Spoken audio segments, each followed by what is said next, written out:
She waited until the morphine had softened the edges of the world, until the only sound in the room was the hiss of the oxygen and the slow tick of the clock on the wall, and then she said the words that turned every memory I owned inside out. "Camille, baby, you're not my niece. You're my daughter."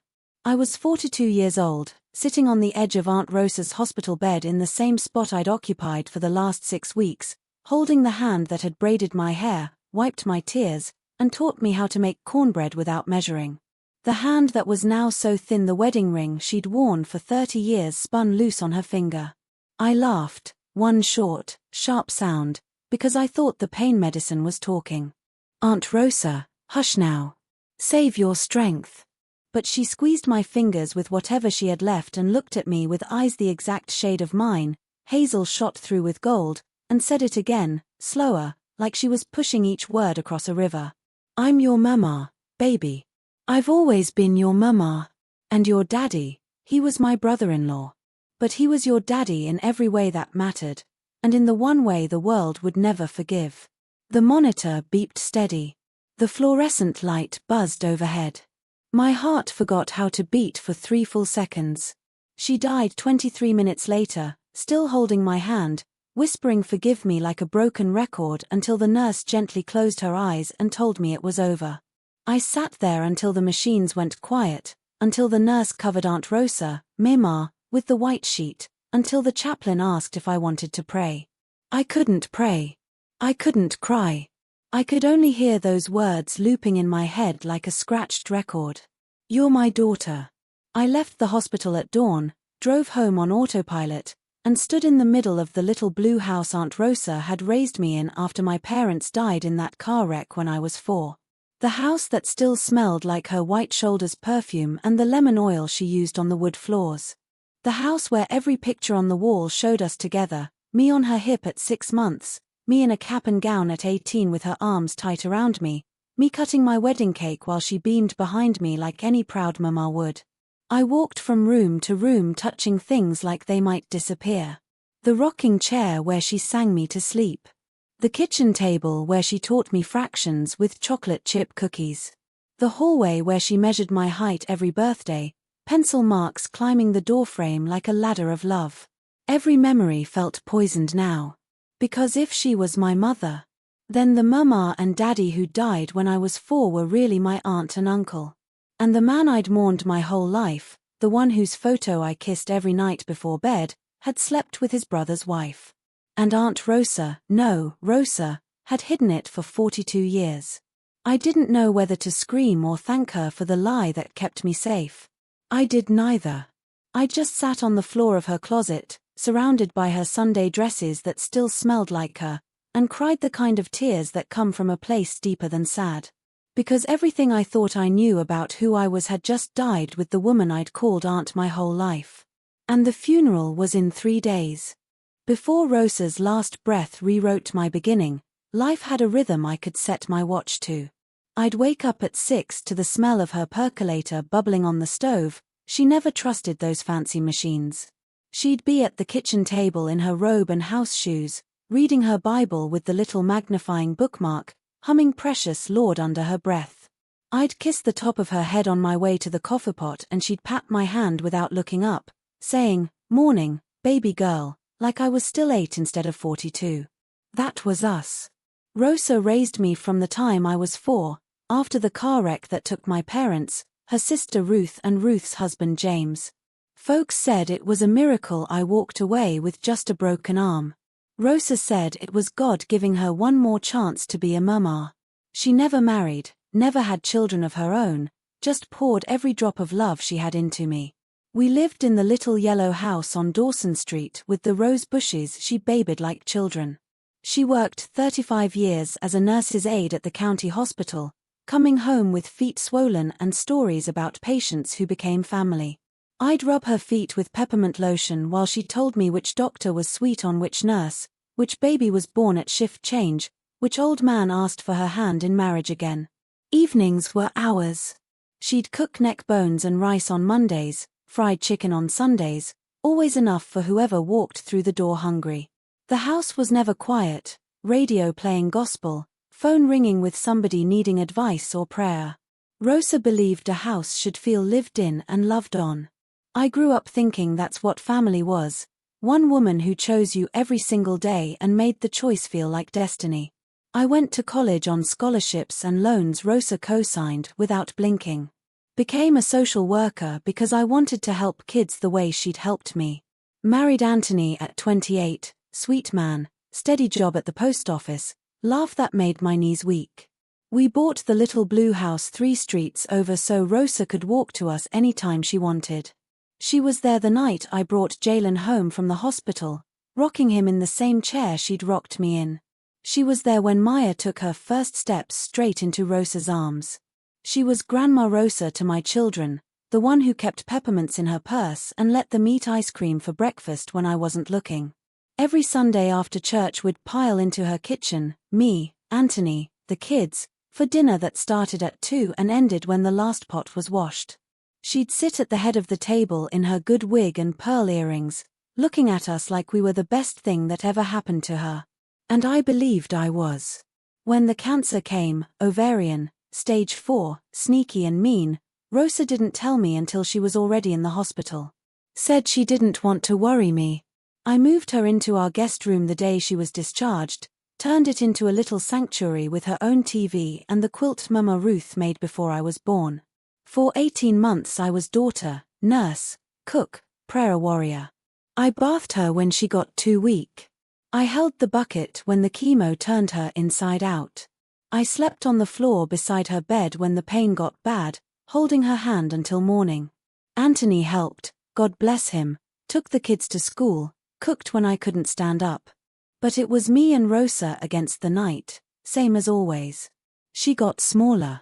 The wig stopped fitting. Her voice turned whisper thin. But her eyes stayed sharp until the very end. I thought I knew every secret those eyes held. I was wrong. The morning after she died, I stood in her room, my guest room again, folding the hospital gowns the hospice nurse had left. The house felt too big and too small at the same time. Anthony was at work. The kids were with his mama. I was alone with the quiet and the smell of sickness that still clung to the curtains. That's when I found the letter. It was tucked inside the Bible on her nightstand, between the pages of Psalm 139, the one she read me when I was little and scared of storms. One sheet of her stationery, the kind with roses in the corner, folded neat like she'd been saving it. My hands shook when I opened it. Camille, my sweet girl. If you're reading this, I'm gone home and the Lord done gave me courage I couldn't find while I was breathing. You are my daughter. Born April 12, 1981, in the back room of Mercy Hospital while your Aunt Ruth was in Atlanta at her mama's funeral. Your daddy, James, and I loved each other something fierce and wrong. We thought nobody would ever know. Ruth and I decided the day you were born that she'd raise you as hers so you'd never carry the shame. James agreed. He loved you from the first cry, called you his baby girl same as he called our other 2. I've loved you double every day since, once as your aunt, once as the mama who couldn't claim you. Forgive me for the lie. It was the only way I knew to keep you safe. There's a box in the attic behind the Christmas decorations. Everything you need is there. Be happy, baby. Live loud enough for both of us. Mama Rosa. I read it 3 times before the words stopped swimming. Then I climbed the attic stairs on legs that didn't feel like mine, pulled the string for the light, and found the box. Inside, my real birth certificate, mother, Rosa Marie Whitmore, father, James Leonard Whitmore. Hospital bracelet from the day I was born. A lock of my baby hair tied with blue ribbon. And letters, dozens of them, from Daddy to Rosa over the years, hidden in a showbox labeled Taxes 1995. I love you both something fierce. Tell our girl her daddy's proud. I wish I could hold her and tell her myself. I sat on the attic floor surrounded by Christmas lights and dust and read until the sun went down and the only light was the bare bulb swinging overhead. Every memory shifted. The way Daddy's eyes lingered on me a second longer than on my cousins. The way Rosa cried harder than anyone at my wedding. The way she never let another man get close, because her heart already belonged to a ghost and a little girl she couldn't claim. I wasn't the orphan they saved. I was the secret they buried. And now the secret was the only parent I had left. I didn't know whether to thank them or hate them. I only knew the little girl who used to fall asleep believing she was wanted exactly as she was. Had just learned she'd been loved in the most complicated way possible. The weeks after Rosa's funeral felt like walking through water. I moved through the motions, thank you cards for casseroles, picking out her burial dress, nodding when people said she's in a better place now. But inside I was a house with every light turned off, waiting for someone to come home who never would. The first real clue came on a Sunday when I was sorting her clothes for donation. I was folding her good church blouses, the ones with the tiny pearl buttons, when a photograph slipped from the pocket of her navy suit jacket. It was creased and faded, edges soft from handling. Rosa at maybe 25, smiling soft in a hospital bed, holding a newborn wrapped in a pink blanket. The baby's face was turned toward her, tiny fist against Rosa's cheek. On the back, in Rosa's careful handwriting, Camille Renee, 6 pounds 9 ounces, April 12, 1981. I stared at it so long the room started spinning. Rosa had never been pregnant that I knew of. She'd never been in the hospital except to visit other people. I told myself it was a mistake. A keepsake photo from a friend's baby. People did that back then. But my hands knew better. They started shaking like they did when I was 8 and found the letter from Daddy postmarked from prison, another secret Rosa had kept until I was old enough to understand. I put the photo in my pocket and kept folding, but the blouses blurred. That night I couldn't sleep. I waited until Anthony's breathing evened out, then slipped downstairs to Rosa's old roll-top desk, the one she kept locked with the little brass key on a red ribbon. The key was still in her jewelry box, tucked under the good pearls. I opened the desk like I was committing a sin. Inside were the usual things: electric bill receipts, church bulletins, birthday cards from years ago. Then a cedar box I'd never seen, tucked behind everything else. No lock. Just a rubber band. I opened it with fingers that didn't feel like mine. Birth announcement cards, pink, the kind people mailed in the 80s. Rosa Marie Whitmore proudly announces the birth of her daughter Camille Renee, April 12, 1981. A hospital bracelet, tiny, faded, with my name and Rosa's. And a letter in Daddy's handwriting, the same handwriting from every birthday card I'd ever received. Rosa. She's perfect. Looks just like you when you smile. Ruth understands. We'll make this work. Nobody ever has to know. I'll love her like she's mine in every way that shows. James. I read it 4 times before the words stopped swimming. Ruth understands. My mama, the one who died when I was 4, knew. She'd taken me as her own to hide her sister's shame. I sat on the floor of the dark living room with those papers in my lap and felt every foundation stone I'd built my life on shift. The woman who'd bandaged my knees was my real mother. The man who'd taught me to ride a bike was my real father. The parents I'd mourned my whole life were the ones who'd chosen to love me anyway. I didn't know whether to be grateful or furious. I stayed on that floor until dawn, reading and rereading until the words were burned into my brain. When Anthony found me at 7 a.m., still in my robe, eyes swollen, he thought someone else had died. Baby, what happened? I handed him the letter. He read it quiet. Then he sat down beside me, put his arm around my shoulders, and didn't say a word. Just held me while the coffee pot gurgled and the kids thumped overhead getting ready for school. That was the morning the past started knocking louder than the present. And I hadn't even opened the attic box yet. I carried the cedar box down from the attic like it was made of glass and bone. Anthony was at work, the kids at school. The house was so quiet I could hear the refrigerator hum and my own heartbeat trying to outrun what was coming. I set the box on the kitchen table, the same table where Rosa had taught me to write my name, where we'd rolled out biscuit dough every Christmas, where she'd held my hand the night my high school boyfriend broke my heart and promised me the right one would come. I opened it slow. First came the hospital bracelet, faded pink, Tiny plastic beads spelling baby girl Whitmore. Then the lock of my hair, dark curls tied with a blue ribbon, labeled in Rosa's perfect cursive, Camille, first haircut, age 2. Then the letters. Dozens of them, bundled by year, rubber bands brittle with age. I started with the earliest, 1980, before I was born. James's handwriting, strong, slanted, the same as every Father's Day card I'd ever saved. Rosa. Your sister don't suspect. She thinks the morning sickness is the flu. I hate myself for this, but God help me I can't stop loving you. Tell me what to do. J.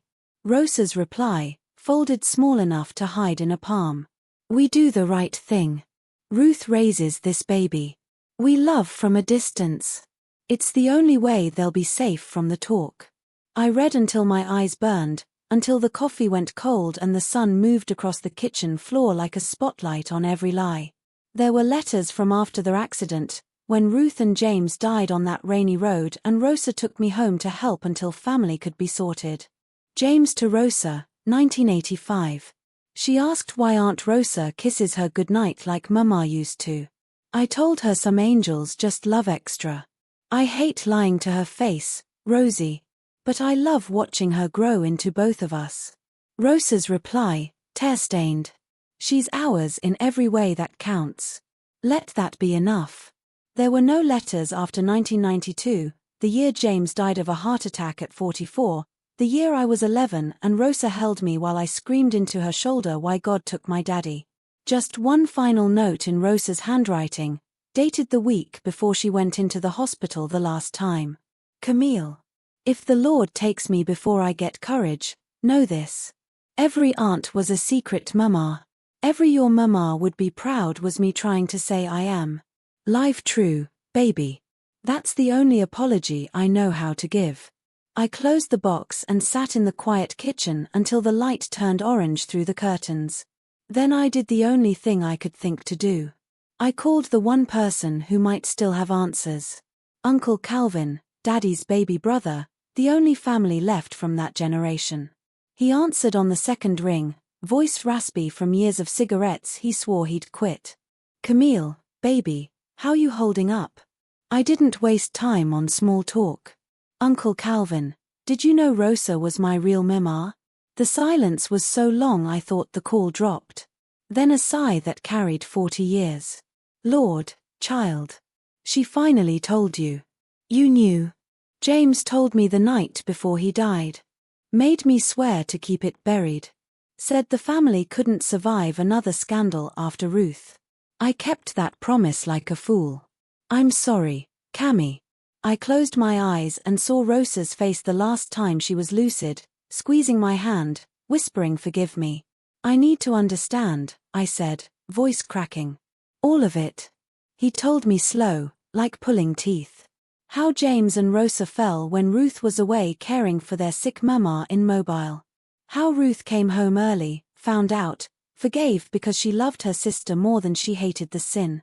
How they decided the baby, me, would be Ruth and James's on paper, Rosa's in every way that mattered. Ruth wanted children something fierce, Uncle Calvin said.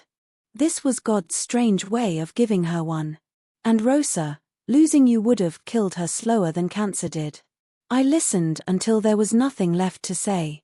When I hung up I walked to the hallway mirror, the one Rosa used to stand me in front of and say look at that pretty girl, and stared at the woman looking back.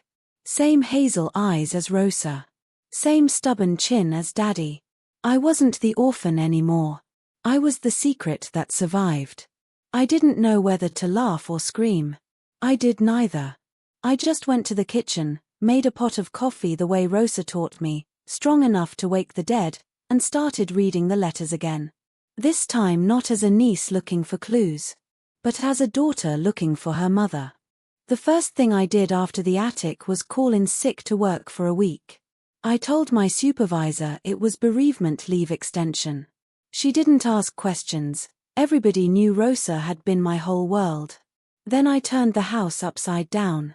Not angry, though anger was there, hot and sharp. Methodical. Like the social worker I am when a child's file doesn't add up and I know there's more under the surface. I started with the attic box again, but slower this time. I laid every letter in order on the dining room table like pieces of a puzzle I'd been handed blind. There were hospital bills from my birth. Rosa had paid them herself, listed as single mother. There was a faded Polaroid of Rosa holding newborn me, Daddy standing behind her with his hand on her shoulder, both of them looking terrified and in love. There was a note from Mama Ruth, the woman I'd called Mama my whole life until I was 4, dated a week after I was born. Rosa. She's beautiful. Looks just like you when you were little. James and I talked. We'll take her home as ours. You'll be Aunt Rosa, close as always. This is how we keep her safe from the talk. I love you, sister. We'll make this work. Ruth.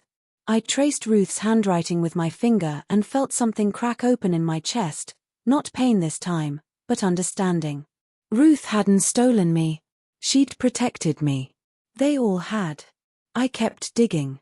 I called the county clerk and got copies of every version of my birth certificate, original with Rosa's name, amended one filed when I was 6 weeks old listing Ruth and James Whitmore as parents.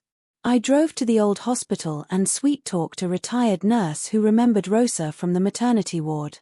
She cried when I showed her the Polaroid. Your aunt, Lord, child, she never was your aunt.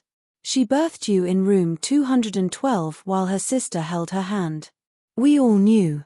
We just loved them enough to keep quiet. I started making a list of people who might still be alive who knew. Uncle Calvin, Daddy's brother, was first. I drove to his little house in Macon with a pound cake and no warning. He opened the door in overalls, eyes red like he'd been waiting for this knock for 40 years. Come on in, baby. We sat at his kitchen table, same one Daddy used to sit at telling stories, and I laid the letters out like evidence. He read them slow, sipping coffee gone cold. I knew the day you were born, he said finally. James came to me shaking, told me he'd ruined everything. Ruth was in Atlanta at her mama's bedside. Rosa was in labor alone. I drove them to the hospital myself. He looked at me with eyes so like Daddy's it hurt. Ruth forgave them before she ever saw you. Said God don't make mistakes, just complicated blessings. They decided right then you'd be Ruth and James's on paper. Rosa would love you close but never claim you. Small town, black family, church folks, you know how it was. Illegitimate child with your uncle? Would have killed them all slow. I swallowed hard. Did Rosa ever want to tell me? Every day, he said. But Ruth made her promise on her deathbed. Then James died sudden and Rosa said the secret died with him. She was scared if you knew, you'd hate her for the lie. Or hate Ruth for taking you. I started crying then, quiet, the way grown women do when the hurt is too old for noise. Uncle Calvin reached across and covered my hand with his rough one. She loved you something fierce, Camille. Loved you enough to let another woman wear the title so you'd never carry the weight.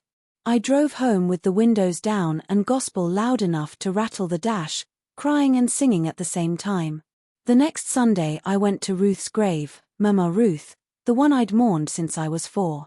I brought magnolias from Rosa's bush and laid them gentle on the stone.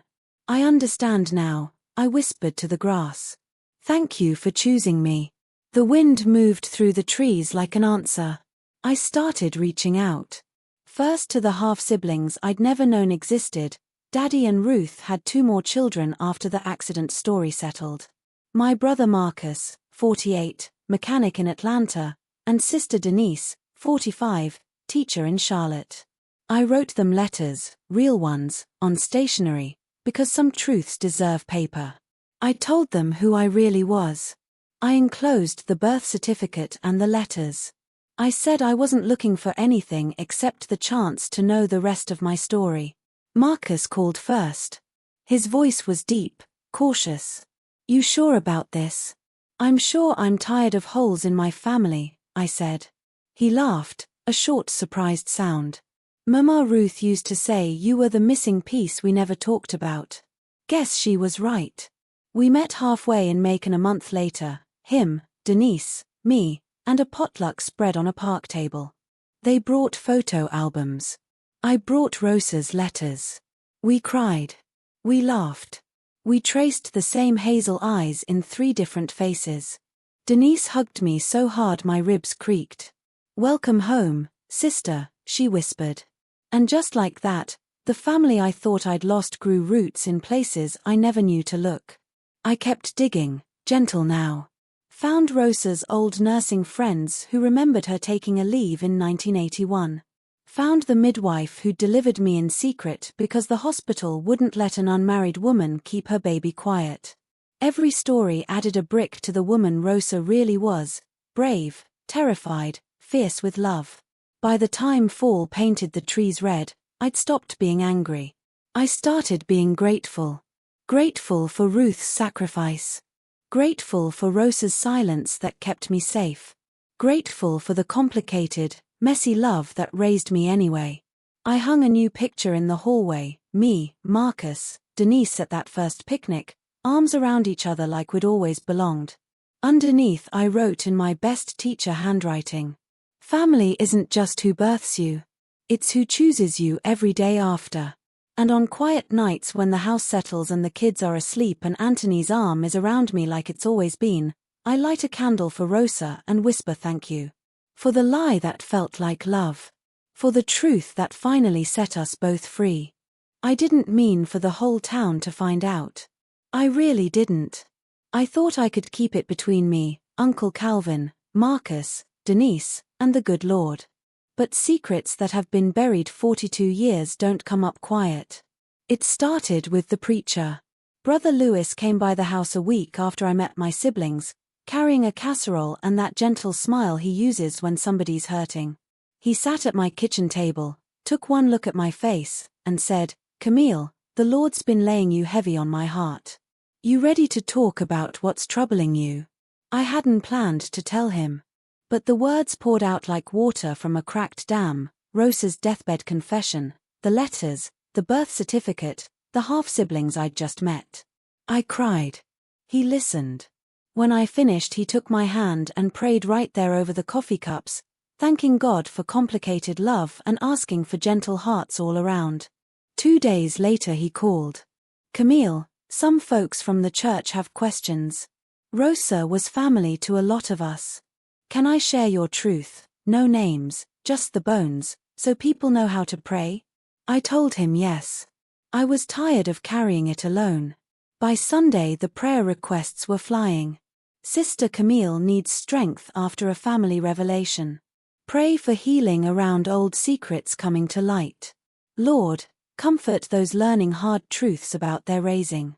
People started looking at me different in the grocery store, soft eyes, longer hugs, extra "how you doing, baby?"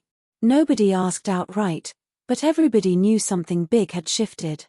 Then Aunt Claudette, Rosa's best friend since nursing school, cornered me after Bible study. Rosa told me the night before she passed, she said, voice low, "Made me promise to help you when the time came. She was scared you'd hate her."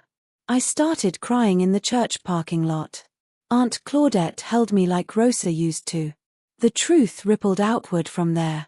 My half-brother Marcus posted a throwback picture on Facebook, him, Denise, and me at our first cookout, with the caption "Finally found the missing piece. God is good." Somebody recognized me. Comments exploded. By evening the whole county knew. The reactions came in waves. Some folks from the old guard, the ones who remembered when unwed mothers got sent away, whispered about shame and sin. Most folks, especially the younger ones, just showed up with food and love. My boss gave me an extra week off paid for family matters. The kids' teachers sent notes home saying take all the time you need. The hardest was Rosa's funeral repast, delayed because of the will and the weather. We held it in the church basement 3 months after she passed. I stood up when the preacher asked if anyone wanted to speak. I told them everything. Not angry. Not dramatic. Just true. I called her Aunt Rosa my whole life, I said, voice steady even though my knees shook. Turns out she was my mama. And the mama I mourned when I was 4 was the aunt who loved me enough to raise me like her own so I'd never carry the weight of how I came to be. They all protected me. And I'm here today to say thank you out loud, because Rosa never got to. You could hear sniffles echoing off the cinderblock walls. When I finished, Brother Louis asked if anybody else wanted to speak. Sister Clara, 93, Walker and all, stood up slow. I was head nurse the night Camille was born, she said. Rosa begged me to keep it quiet. Said her sister would take the baby and love it like her own. I kept that secret 42 years. Today I'm free. One by one, people stood, old nurses, church mothers, even the midwife who delivered me in secret. They told pieces of the story Rosa had trusted them with. Not gossip. Testimony. By the time the last person sat down, there wasn't a dry eye in the basement. And Dolores's name was never spoken with shame. Just love. Complicated, human love. The consequence wasn't punishment. It was release. After that, the truth just lived in the open. Marcus and Denise started coming to Sunday dinner. The kids called them Uncle Marcus and Aunt Nisi without missing a beat. We hung a new family portrait in the hallway, all of us this time. Some cousins stopped speaking, the ones who thought blood should stay neat. Most sent cards that said welcome to the family, like I was the one who just arrived. And me. I stopped introducing Rosa as the aunt who raised me. I started saying my Mama Rosa. Out loud. In the grocery store. At parent-teacher night. Every time, it felt like setting another brick in the truth. The town didn't judge. They just nodded and said, "We loved Miss Rosa." Makes sense she'd love you double. Because sometimes grace looks like a whole community deciding a secret that protected a child for 42 years was worth protecting a little longer. And sometimes justice is just letting the truth breathe. The year after the truth came out felt like learning to walk again after a long illness, slow, wobbly, but forward. I didn't rush anything. First came the quiet days. I took a leave of absence from work, 6 weeks, unpaid, but my supervisor hugged me and said, "Take what you need, Camille. The kids will still be here." I spent them in Rosa's house, my house now, truly mine, going through every drawer, every photo album, every recipe card written in her careful hand. I found the quilt she'd started when I was pregnant with Jalen, tiny squares of my old baby clothes mixed with scraps from her nursing uniforms. She'd never finished it. I sat at her sewing machine with tears dripping on the fabric and stitched the last rose myself, binding it with the same blue thread she'd used for my baptism gown. When it was done, I wrapped it around my shoulders and felt her arms again. I started cooking her recipes on purpose, not just the easy ones I knew by heart. I burned the cornbread the first 3 tries because I was crying too hard to watch the oven. By the 4th Sunday it came out perfect, crispy edges, soft middle, and I stood at the stove whispering thank you, Mama, like she could taste it from heaven. The children noticed the change before anyone else. Jalen asked why I kept calling Rosa Mama now. Maya wanted to know if that meant Grandma Ruth wasn't really her grandma. I sat them down at the kitchen table with peach cobbler and told them the story gentle, no ugly details, just love in complicated packages. I told them Grandma Ruth chose to love me when the world would have judged. I told them Mama Rosa loved me so much she let another woman wear the title so I could grow up proud. Maya hugged me and said, "So we have 3 grandmas now? For if you count the one watching from heaven who started it all," I said. They decided that was pretty cool. Marcus and Denise started coming to Sunday dinner every week. We'd crowd around the table, same one where Rosa taught me to pray, and pass the cornbread and tell stories about Daddy none of us had shared before. Marcus brought his daughter, my niece, who's 10 and calls me Aunt Cammy with the biggest grin. Denise taught Maya how to make Rosa's pound cake, and the kitchen filled with the smell of vanilla and new beginnings. One Sunday in early spring, I did something I'd been carrying in my heart like a stone I was finally ready to set down. I invited Uncle Calvin and the few old nurses still living who'd kept the secret. I cooked a feast, fried chicken, greens, macaroni that took 3 kinds of cheese. When everybody's plates were full, I stood up and told them thank you. Not for the silence. For the love that made them choose silence. For 42 years you'll carried this for me, I said, voice shaking but strong. Today I'm giving it back. Rosa was my mama. Ruth was my mama. James was my daddy. And every one of you helped raise me. The secret dies here, with love instead of shame. Miss Clara, 93 and sharp as ever, raised her glass of sweet tea. To truth that sets everybody free, she said. We drank to that. The biggest healing came in pieces I never expected. I started wearing Rosa's locket every day, the one with her picture on one side and mine on the other. I hung a new portrait in the hallway, Rosa holding baby me, Ruth and James standing proud behind us. Underneath I wrote, "Love doesn't always look the way we expect. But it looks." I went back to work in May. The kids in my caseload hugged me like they knew I'd been gone for more than bereavement. One little boy with too many bruises slipped me a crayon drawing, me with angel wings and Rosa beside me. "For when you miss her," he said. I kept it on my desk. Anthony and I started dating again, slow dances in the kitchen, Saturday matinees, holding hands at church like teenagers. He never asked me to be the woman I was before. He just loved the one I was becoming. And on the first anniversary of Rosa's passing, I did something that felt like closing a circle. I gathered Marcus, Denise, Uncle Calvin, and the kids, and we drove to the cemetery. I brought magnolias and a little cedar box I'd made myself. Inside, a lock of my hair, a photo of all of us together, and a letter. "Dear Mama Rosa, I know now. I understand. I forgive.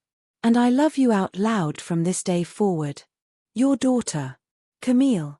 We buried it at the foot of her stone, said a prayer, and let the wind carry it the rest of the way. When we got home I hung a new sign by the front door, one Maya painted in her best handwriting. "The Whitmore women. Mothers, daughters, sisters. Love lives here." Some nights I sit on the porch after the kids are asleep, rocking slow, feeling the house breathe around me, no secrets now, just space for all the love that was always there.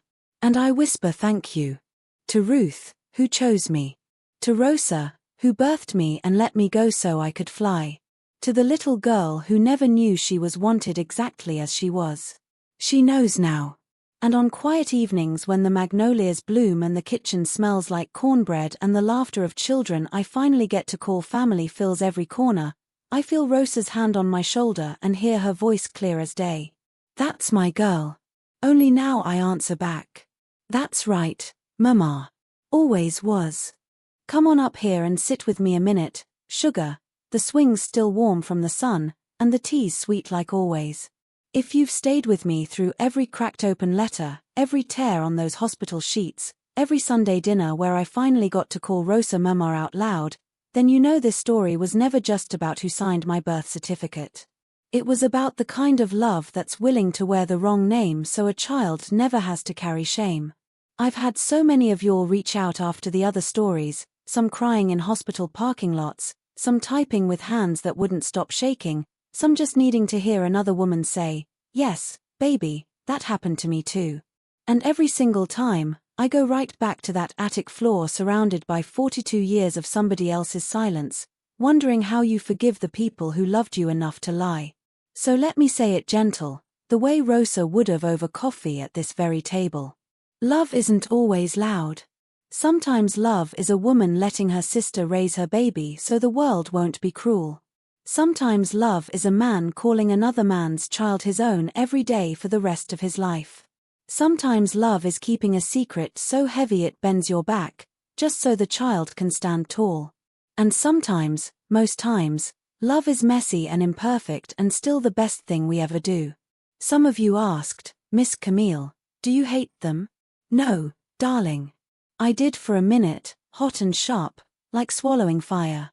But hate is a debt you pay with your own peace, and I decided I'd already paid enough. I hate the lie. I love the people who told it to protect me. Some of you asked how I forgave. I started small. I forgave 4-year-old Camille for believing the car wreck story because children believe what keeps them safe. I forgave 25-year-old Camille for never questioning why Rosa's eyes filled with tears every birthday. I forgave Rosa for choosing my dignity over her title. I forgave Ruth for loving me enough to wear a crown that wasn't hers. I forgave Daddy for loving two women and trying to do right by both in a world that wouldn't let him. And when there was room left in my heart, I forgave God for writing my story crooked so I could learn grace runs deeper than blood. Forgiveness didn't erase the hurt. It just made space for the love that was always there underneath. So if you're sitting there tonight with a mama-shaped hole or a dada-shaped question mark, if somebody loved you by letting you go, or by holding on too tight, or by wearing the wrong name so you could have the right life, come sit on this swing with me. Leave that heavy thing right here on these boards. I've got room, tea in the pitcher, and a heart that's learned some secrets turn into blessings when you finally let them see daylight. You don't have to understand it all today. You don't have to forgive today. You just have to keep breathing until one morning you wake up and realize the hole is smaller and the light is brighter and you're still here. Still loved. Still enough. Still somebody's answered prayer, even if the prayer looked different than you expected. Now I'm going to ask you the question I always ask when we reach the end of the porch light. If this had been your story, if the woman who tucked you in every night turned out to be the one who birthed you, if the family you mourned was only half the one you had, would you have done what I did? Would you have forgiven the lie that felt like love? Or would you have carried the hurt until it weighed more than the healing? There's no wrong answer, baby. There's only the one that lets you sleep at night knowing you honored every woman who ever held you, by blood or by choice. Whatever you choose, choose it knowing you are stronger than the secret that tried to define you. And you are never as alone as the dark wants you to believe. The porch light's on, the swing's still moving, and Miss Camille's right here reading every word you leave in the comments. Until the next story, take care of your heart, and remember, some mamas love you loud, and some love you quiet. Both count. And if nobody told you today, I'm proud of you for still being soft after everything that tried to make you hard. Now tell me, sugar, what would you have done? I'll be waiting. Much love from the house full of chosen family. Camille Runay.